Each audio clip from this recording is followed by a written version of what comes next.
TV భక్తి సమాచారం WhatsApp ఛానల్లో జాయిన్ అవ్వండి. అన్ని విశేషాలు ఎప్పటికప్పుడు తెలుసుకోండి. కాలభైరవుడు అనేవారు ఎవరు? అసలు ఎక్కడ, ఏ ప్రాంతంలో ఉద్భవించారు, ఎలా ఉద్భవించారు? ఈ కాలభైరవ స్వరూపం గురించి మీ మాటల్లో. కాలభైరవుడు ఆ పేరు విన్నప్పుడే మన కష్టాలు గుర్తొస్తాయి. ఏ కుటుంబంలోనైనా సరే కష్టాలు వస్తే కాలభైరవుడి దగ్గరికి వెళ్ళండి, నమస్కారం. ఈ మధ్యకాలంలో ఎక్కువ ప్రాచుర్యం సంతరించుకుంది.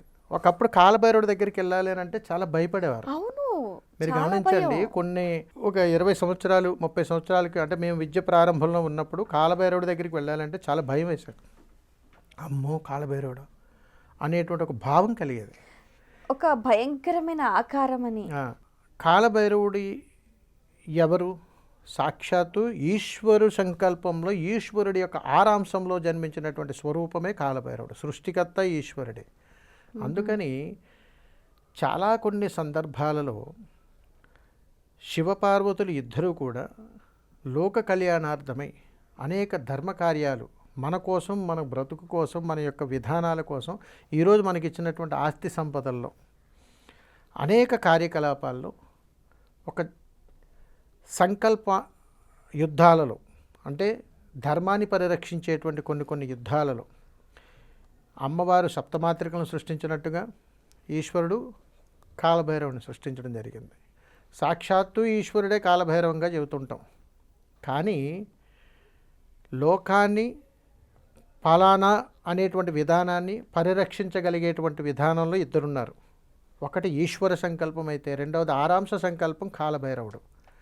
కాలానికి అనుగుణంగా తన తత్వాన్ని ఒక రక్షణ మాదిరిగా, ఒక సైన్యాధ్యక్షుడు ఎలాగైతే ఉంటాడో ఆ విధంగా అధికారాన్ని తీసుకోగలిగేటువంటి సమర్థవంతమైనటువంటి వాడు కాలభైరవుడు. కాలాన్ని తన ఆధీనంలోకి తీసుకొని తన అనుకూలంగా సకల కోటి జీవరాశులకు అనుకూలంగా మార్చగలిగేటువంటి సమయం కాలానిది. కాబట్టి దీనికి అధిపతి భైరవుడు. ఇక్కడ ఒక భైరవుడిగా కుదరలేదు, 8 మంది భైరవులు ఉంటారు. అంటే అష్టభైరవులుగా చెబుతారు. ఈ అష్టభైరవులు కాదు, ఈ అష్టభైరవులకి మళ్ళా ఉపభైరవులు ఉన్నారు. అంటే 64 మంది భైరవులు ఉంటారు.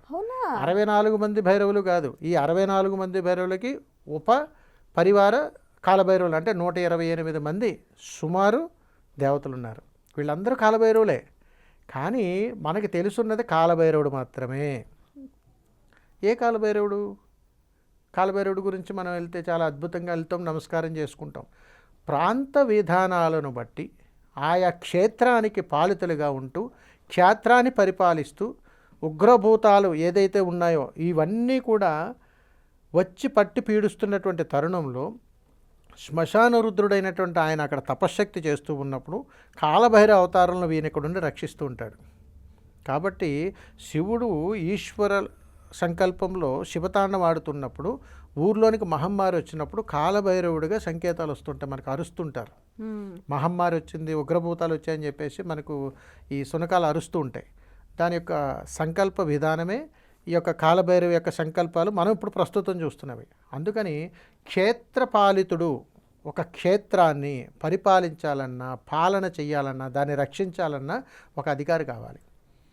వారే ఈ కాలభైరవుడు. ఇప్పుడు కాశీ క్షేత్రాన్ని కూడా రక్షణ చేస్తున్నారు కాలభైరవుడు అని అంటూ ఉంటారు. అయితే కాలభైరవ స్వరూపం అనగానే మీరు అన్నట్టుగా ఇందాక సునకం అని చెప్తూ ఉంటారు, రెండు ఒకటేనా? స్వరూపం తల్లి అంటే ఇక్కడ విధానం తెలియజేస్తుంది. దైవ సంకల్పం ఎప్పుడైనా మీరు గుర్తుపెట్టుకోండి, బలంగా వినండి. ఈశ్వరుడు నాకు దర్శనం అయ్యాడు, అమ్మవారు దర్శనం అయ్యింది, కాలభైరవుడు నాకు దర్శనం అవరు. కలియుగ ధర్మం ఇది. ఈ కలియుగ ధర్మంలో ఒక అతీతమైనటువంటి శక్తి, దానికి ఉన్నటువంటి మంత్రశక్తి, దానికి ఉన్నటువంటి అతీతమైనటువంటి సిద్ధశక్తి, ఇవన్నీ కూడా ఒక దేహశక్తిని జయించగలుగుతాయి. మంత్ర ద్వారా ఆ శక్తిని మనం జయించగలిగినప్పుడు, సూక్ష్మ ప్రయాణం చేసినప్పుడు దాన్ని మనం చూడగలుగుతాం. అలా చూడగలిగినటువంటి తత్వంతో ఉండేటువంటి విధానం గురువులకు మాత్రమే సాధ్యం. అందుకని కాలభైరవుడు ఇలా ఉంటాడు, అలా ఉంటాడు, రూపం లేదు. కానీ మంత్రం ద్వారా ఆయా రూపాన్ని మనం చూసుకుంటున్నాం, ఆయా విధానం ద్వారా మనం చూసుకుంటున్నాం. వారు చేసినటువంటి భావాలు లోక కళ్యాణార్థం కోసం. ఉదాహరణకు మీకు చెబుతాను, మీరు ఏదో ఒక పుణ్యక్షేత్రం తీసుకోండి. కాశీ క్షేత్రం కావచ్చు, ఉజ్జయిని మహాకాళేశ్వర దేవాలయం కావచ్చు, ఏదైనా కావచ్చు. కాలభైరవుడి దర్శనం చేసుకుంటామా చేసుకోమా? చేసుకుంటాం. అందుకని మీరు ఏ పుణ్యక్షేత్రానికి వెళ్ళినా మొట్టమొదటగా మీరు దర్శనం చేసుకోవాల్సింది కాలభైరవుడినే. కాలభైరవుని ఎందుకు దర్శనం చేసుకోవాలండి?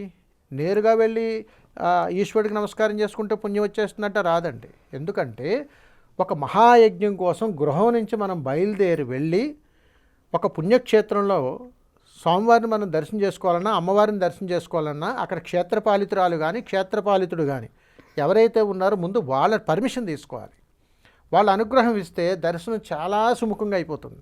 వాళ్ళ పర్మిషన్ ఇవ్వకపోతే ఆ రోజు దర్శనం అవ్వదు, మనకి పోస్ట్పోన్ అవుతుంది, కుదరకపోవచ్చు, నీరసించి పడిపోవచ్చు, ఇబ్బందులు కలగవచ్చు, వైరాగ్యం కలగవచ్చు, తిరుగు ప్రయాణం చేయొచ్చు, ఏదైనా కావచ్చు. అందుకని మనిషిలో ఉన్నటువంటి అజ్ఞానాన్ని, మనలో ఉన్నటువంటి దుర్మార్గపు తత్వాన్ని, స్వార్థాన్ని, వీటన్నింటినీ మొట్టమొదట తనను చూడగానే తను ఇవన్నీ దహించి వేస్తాడు మనలో. అప్పుడు ఈ మనసును రక్షించాడు, దేహాన్ని రక్షించాడు కాబట్టి మనము ఆత్మదర్శనం చేసుకోగలుగుతాం. అంటే భగవంతుని చూడగానే మన కళ్ళల్లో కలిగేటువంటి ఆనంద బాష్పాలు ఈ దేహానివి కాదు, లోపల ఉన్నటువంటి ఆత్మ సంకల్పం. ఇవి మనసుతో చూసేటువంటి ఆనంద బాష్పాలు. అందుకని మీరు ఎప్పుడైనా సరే నిజరూప దర్శనంలో భగవంతుడికి చూడగానే రెండు చేతులు ఎత్తి జోడించగానే దీనికి ఎవర్రా అనుగ్రహం నీకు ఈ దేహానికంటే ఆ సమయంలో కాలభైరవుడే.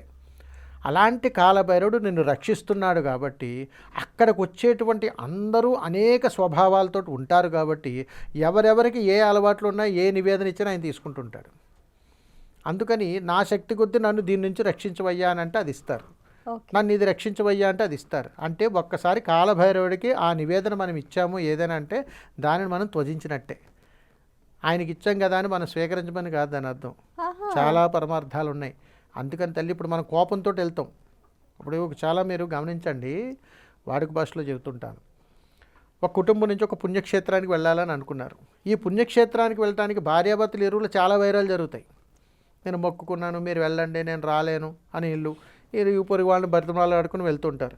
ఈ వెళ్తూ ఉన్నప్పుడు జరిగేటువంటి అసౌకర్యానికి సంబంధించినటువంటి విధానాలు ఏమైతే ఉన్నాయో ఎప్పుడైతే కాలభైరవుని చూసి దర్శించుకున్నవన్నీ పోతాయి. అప్పుడు కాలభైరవుని దర్శించుకోగానే ఇవన్నీ ఎప్పుడైతే పోయాయో, ఏదైతే మనం ఆత్మస్వరూపం కలిగి ఉన్నామో ఆత్మస్వరూపం ద్వారానే దైవ దర్శనం అవుతుంది. అంత గొప్పవాడు కాలభైరవుడు. అలాంటి కాలభైరవుడు ఒక విధానంలో లేడు. భగవత్ స్వరూపం చుట్టూ ఉండేటువంటి 8 రకాల దిక్కుల్ని అష్టభైరవులు కాపాడుతూనే ఉంటారు. అందుకని ఒక్కొక్క విధానంగా ఒక్కొక్క కాలభైరవుని మనం దర్శనం చేసుకుంటూ దేవాలయ ప్రదక్షిణ చేసినప్పుడు ఆ భైరవుల అనుగ్రహం మన మీద ఎప్పుడూ ఉంటుంది తల్లి. వీళ్ళు ఒక దేవాలయానికైతే ఒక దేవాలయం, మన దేహం అయితే యావత్ ప్రపంచం, దేశం, ఈ భూమండలం అయితే అలాగా వీరందరూ కూడా ఉండి మన చుట్టూ ఉంటూ మనల్ని రక్షిస్తూ ఈ సకల కోటి జీవరాశులకు ఆధారభూతంగా ఉండి మనల్ని అనుక్షణం కూడా కాపాడుతూ ఉండేటువంటి స్వరూపాలే వీటిగా చేస్తాం. అందుకని భైరవుడికి విధానంలో భైరవుడు అత్యంత నమ్మశక్యమైనటువంటి వాడు కాబట్టి, నమ్మశక్యం కలిగినటువంటి వాడు కాబట్టి, నమ్మకానికి ప్రతీక కాబట్టి ఈశ్వరుని ఆరాంశంగా చెబుతారు. అందుకని ఈ కాలభైరవుడు 2 రకాలుగా ఉంటారు. మార్తాండ భైరవుడు మీరు వినే ఉంటారు, ఒక ఆదిత్య భైరవుడు అని చెప్పేసి కొంతమంది చెబుతారు. 8 రకాల భైరవులు అంటారు కదా గురుగారు? అవును తల్లి. ఈ 8 రకాల భైరవుల్లో ఒక్కొక్క భైరవుడికి ఒక్కొక్క స్వరూపం, ఒక్కొక్క వాహనం, ఆయా తత్వాలు, ఆయా విధానాలు మనకి పురాణాల నుంచి మనకు తెలుసు. ఈ విధానాలు మనిషి ఒక జీవరాశి, ఒక జీవుడు ఈ విధంగా బ్రతకమని మనకి తెలియజేయడం కోసం తల్లి. మన దేహం ఉంది, మన దేహంలో లోపల ఉన్నటువంటి జీవుడిని మనం రక్షించుకోవాలి. ఈ జీవుడిని పరిరక్షించేటువంటి వాడు కాలభైరవుడు. దీన్ని నమ్మకంగా కొలుస్తారు. ఈ అష్టభైరవుల యొక్క అతీతమైనటువంటి శక్తి చాలా అద్భుతంగా ఉంటుంది. ఇవి తేజశక్తిని అమ్మవారి యొక్క అనుగ్రహంతో మహాశక్తిగా, మార్తాండ భైరవుడిని ఆదిత్య స్వరూపుడుగాను, కాలభైరవుడిని శివస్వరూపుడుగాను కొలుస్తారు. వీటిల్లో 8 రకాల భైరవుల్ని మనం నిత్యం ఆరాధన చేస్తుంటాం. ఇందులో అసితాంగ భైరవుడిని, క్రోధ భైరవుడని, రురు భైరవుడని, కపాల భైరవుడని, భీషణ భైరవుడని, సంహార భైరవుడని, ఈ విధమైనటువంటి భైరవులని మనం ఆరాధన చేస్తూ శివానుగ్రహాన్ని పొందుతూ ఉంటాం.